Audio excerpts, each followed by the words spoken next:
नमस्कार, मैं अरविंद कुमार। आप देख रहे हैं भारत राष्ट्र। हमारे साथ जो इतिहासकार रामनाथ निषाद जी हैं।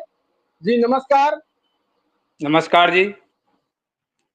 रामनाथ जी, आप बताइए, जो राजा बलि का इतिहास है, प्रहलाद का इतिहास है, इस पे आप कैसे प्रकाश डालते हैं? आप तक आपके पास क्या तथ्य है कि यह इतिहास की घटना एक समय सही थी? देखिए, प्रागैतिहासिक काल से शुरुआत होती इसकी है। जो राजा जी बलि थे वो हिरण्यकश्यप के ही वंशज थे। जी जी और इनकी जो राजा बलि की जो राजधानी थी वो महाबलीपुरम थी। ठीक है, जी दक्षिण भारत में। और ये जी प्रागैतिहासिक कालीन बातें हैं, ये इसका कोई प्रमाण नहीं होता। लेकिन जो जी। प्रमाण मिलता है राजा महिषासुर से। राजा अच्छा। महिषासुर थे, मैसूर के राजा थे वो, जिसको एक कभी माहिष्मती साम्राज्य बोला जाता था। और माहिष्मती जी जी साम्राज्य को ही बाद में मैसूर बोला गया। जब राजा महिषासुर के नाम पर मैसूर बोला गया, फिर इसका नाम मैसूर हो गया। जी और उसी के समकालीन राजा थे आपके राजा गुहासुर थे। तुंगभद्रा नदी के किनारे उनका राज था। और आपके राजा डिम्बासुर थे, जो चित्रदुर्ग में जिनका राज था। दक्षिण भारत की राजधानियां सभी है, राजा थे ये। जी। बीच में अभी आपको मैं रोकूंगा एक बात के लिए। पहले आप एक हाँ, क्लियर कर दीजिए कि ये उस समय किस जाति से, किस वंश से बिलोंग करते थे? ये सभी निषाद जाति से थे, इसमें कोई दो राय नहीं, जी क्योंकि राजा हिरण्यकश्यप के ही वंशज में आते हैं ये।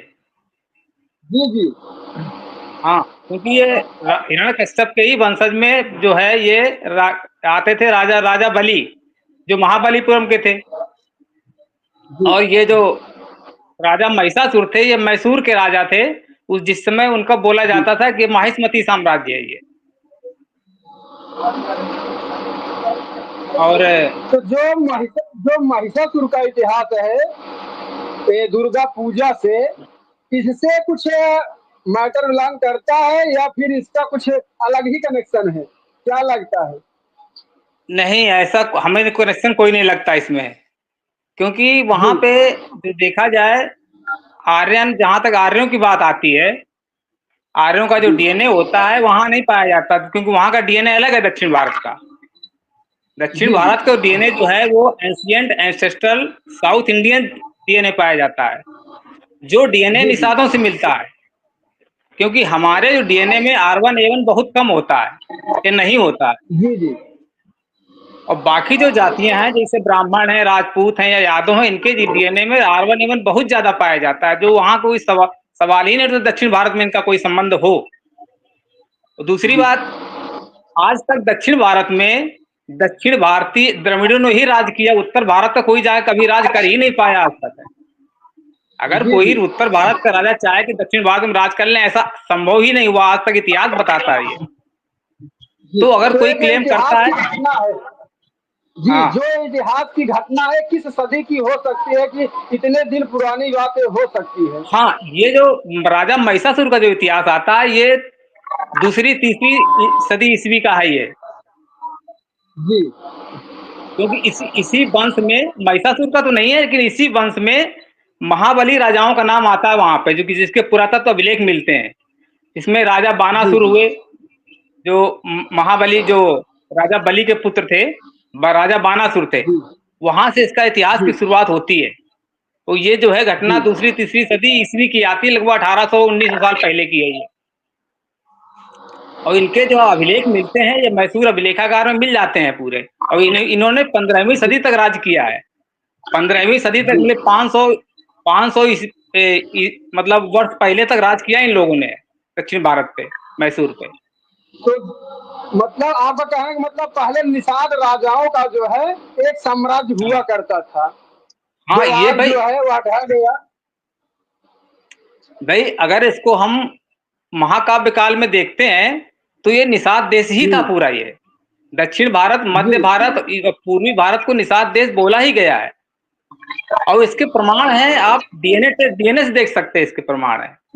क्योंकि जी जी जो भी दक्षिण भारत में जिन लोगों ने, जिन राजाओं ने राज किया है, वो सब द्रविड़ थे, निषाद वंशी थे। और किसी उत्तर जी भारत के किसी राजा ने वहां कभी राज नहीं किया। आज तो तथ्य है, ये प्रमाणित है पूरा ये। जी जी। तो जो इतिहास की घटनाएं हैं विंध्य समाज से जुड़ी हुई, जो निषाद, पहले निषाद, फिर बाद में काफी कुछ कालांतर में बदल गए, बहुत सारी इसमें जातियां हो गई, उपजातियां हो गई। कि इसको जो है कैसे उनको इतिहास पता चलेगा कि हमारा पुराना इतिहास ये है। महाराजा बलि जो है हमारे जाति से बिलोंग करते थे, प्रहलाद हमारे जाति से, होलिका हमारे जाति से बिलोंग करते थे। कैसे उनको ये चीज का एहसास कराया जा सकता है कि आपका इतिहास यह है, आप इसको पढ़े। देखा जाए तो अगर हिरण्यकश्यप का इतिहास तो है नहीं, ये तो सब हिरण्यकश्यप हुए या राजा बलि हुए, ये सब प्रागैतिहासिक कालीन बातें हैं, इनका कोई प्रमाण नहीं मिलता।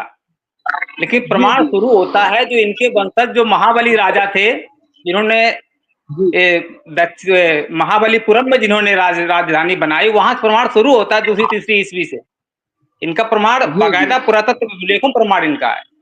और ये उन्हीं, दूसरी जी बात क्या है कि जो महाबली राजा थे, जो ये मतलब हिरण्यकश्यप और गुहासुर या फिर हिडिंबासुर, ये सभी सींगों का मुकुट लगाते थे। जो हड़प्पा अच्छा। सभ्यता में सींगों के मुकुट पाए जाते हैं, और इनके सबके जी सींगों जी के ही जी मुकुट थे और कोई मुकुट नहीं थे। तो सींगों का मुकुट इस बात का निषाद सभ्यता का प्रतीक है ये, बात समझ रहे हो?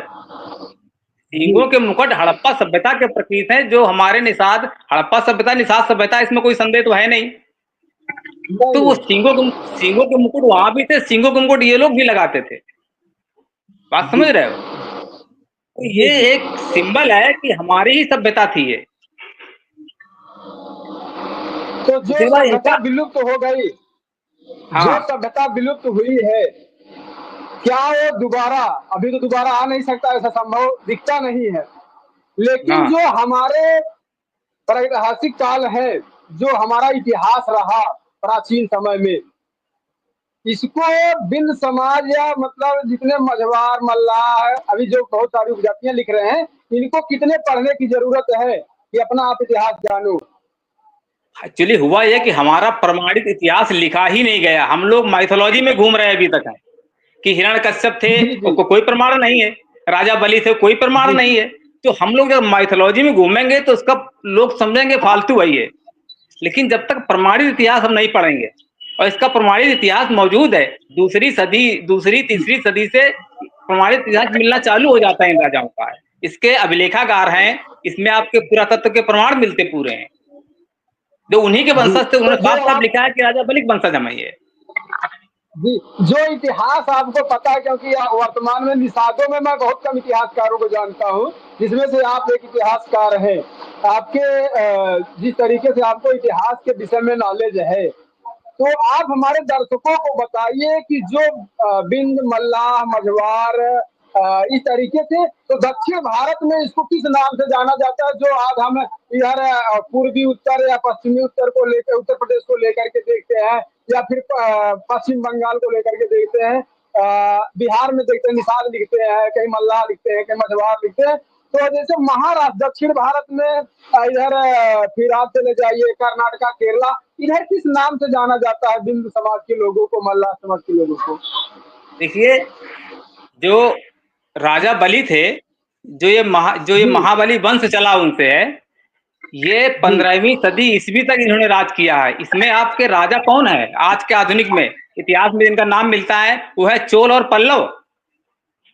जो चोल वंश था जी जी और पल्लव वंश था, ये ही इसके वंशज हैं। इसके प्रमाण मौजूद है, पूरी वंशावली इसकी है।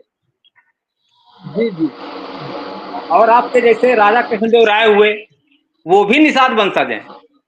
आपके ये अच्छा। विजयनगर साम्राज्य इनका था, क्योंकि इनका जी जी। विजयनगर इसमें जो है, ये बेदार वहां और की जो अपनी जाति है। विजयनगर की नींव तो हरिहर और गुप्ता नाम के दो भाइयों ने की थी। हाँ करेक्ट, मैंने इन्होंने इतिहास शुरुआत जो करी पढ़ा है, थी। मैंने जो इतिहास पढ़ा है, शायद से मुझे ऐसा लगता है, मैं कंफर्मेशन नहीं कर सकता कि हम्म। हरिहर और गुप्ता भी निषाद समाज से बिलोंग करते हैं। लेकिन मैं कुछ तथ्य के आधार पर जरूर कह सकता हूँ कि जो मैंने कुछ देखा और पढ़ा कि निषाद समाज से ही बिलोंग करते थे हरिहर और गुप्ता। देखिए, हरिहर बुक्का का मुझे पता नहीं है, लेकिन जी जो राजा कृष्णदेव राय थे, ये नरसा नायक के जी पुत्र थे। नरसा नायक जो है, तो वहाँ आंध्रा में इनकी बहुत बड़ी रियासत थी, राजा थे वहां के ये। और इनकी जो मेन मुख्य जाति थी वो बेदार, बोया बेदार कास्ट जात थी, जो निषाद वंश संबंधित है ये कर्नाटक की। जी जी। तो इसमें कोई संदेह है ही नहीं। तो इतिहास तो बहुत पुराना है। हाँ, आज इतिहास से बिन समाज को जागने और जगाने की जरूरत है। तो आप इस पे कितना काम कर रहे हैं कि हम अपने बिन समाज को अपने इतिहास से जोड़ा जाए, कि आप अपने इतिहास को जानो कि हमारे समाज में भी कभी राजा हुआ करते थे। तो जो आज वर्तमान में राजा तो बन नहीं सकता, क्योंकि प्रजातांत्रिक देश है। इसमें हमको जिसको चुनने की जरूरत है, इसको आप किस नजरिए से देखते हैं? देखिए सबसे बड़ी बात है कि हमें अपना इतिहास, सही इतिहास लिखना होगा। हमारे लोगों ने सही इतिहास लिखा ही नहीं है। लोग मैथोलॉजी हवा हवाई लिखते रहे हैं, बोले निषाद समाज का इतिहास, लेकिन सही इतिहास नहीं। प्रमाण क्या है उसका बताओ? मैं कोई प्रमाण तो होना चाहिए ना। जी जी। सब गैर प्रमाण तो प्रमाणित नहीं बातें है। लिख रहे हैं। लेकिन हमारा जो जी जी। प्रमाणित इतिहास है उसको हमें ढूंढना पड़ेगा। हमने बहुत ढूंढा है, बहुत बहुत सर्च किया, इस पे रिसर्च करी पूरी है। तो हमको प्रमाणित मौजूद जी इतिहास जी। हमारे पास है, और हम उसको लिखेंगे, उसको छपवाएंगे। उसको अभी हमारी जी जी। रिसर्च चल रही है, उसको हम भी लिखेंगे उस चीज को। तो बुक का क्या नाम होगा? कुछ सोच समझ के रखा है बुक का नाम? हाँ, अभी अभी कुछ नहीं बताएंगे बाद में। अभी हमारी रिसर्च चल एनालिसिस रही है, चल उसको रहा है टाइम उसके लिए। लगता है। जी हाँ जी। जी जी, टाइम तो लगता ही है। तो भाई, इनका जो राजा थे, इनका अपना झंडा था उस समय, जो एक काला झंडा जी हुआ करता था, इसमें लेटा हुआ सांड, ये महिषासुर की झंडा था उनका ये। और ये झंडा हमारा चला है 15वीं सदी तक चला है ये। अच्छा। अब जैसे आपने सुना होगा, अब लेखों में मिलता है सम्राट अशोक की चोडा पाडा केतल पुतो सतीय पुत्र, 4 नाम जी मिलते हैं जी। राज्यों के। चोडा पाडा जी जी। केतल पुतो सतीय पुत्र सम्राट अशोक के शिलालेखों में। और ये सभी जी निषाद जी। वंशी थे। अब सतीपुत जो है, ये कर्नाटक में एक अपनी बिरादरी रहती है, मल्लाहों की बिरादरी है, जिसको मोगा वीरा बोलते हैं। और मोगा वीरा को ही सतीपुत बोला गया है। चोडा पाडा और तो केकल पुतो तो पता है कि चोडा मतलब चोल हो गया, पाडा मतलब पाड्य हो गया, और आपके केतल पुतो मतलब केरल हो गया। लेकिन सतीपुत की जानकारी बहुत कम लोगों को है। सतीपुत मोगा वीरा थे, ये मल्लाह थे ये। हाँ, ये जो कर्नाटक के हैं ये। अच्छा। तो कहने मतलब एक प्रमाणित इतिहास में बता रहा हूँ, इसमें कोई दो राय नहीं है कि मैं गलत बोल जा रहा हूँ। और जी हमारा जो जी। डीएनए है वो दक्षिण भारत से मिलता है। हमारी द्रविड़ों की उत्पत्ति और निषादों की उत्पत्ति एक ही है। जी जी। इसीलिए इसीलिए दक्षिण भारत को निषाद देश क्यों बोला जाता है? क्योंकि हमारा डीएनए एक है। हमारे उसमें जी R1 A1 बहुत कम पाया जाता है, नहीं पाया जाता है, 20% के आसपास मिलता है। जबकि यादव हुए, जी। राजपूत हुए, ब्राह्मण हुए, इनमें 60% के आसपास मिलता है।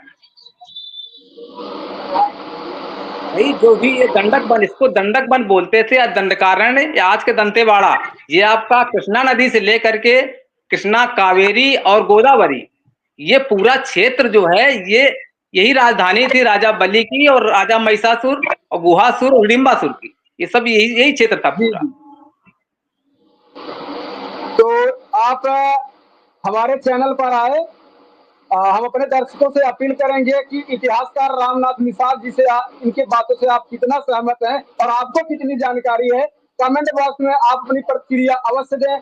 मैं अपने कैमरा पर्सन रामचल के साथ इन्हीं बातों से रजा विदा लेता हूं। फिर मिलता हूं नेक्स्ट वीडियो में, तब तक के लिए धन्यवाद जी। नमस्कार जी।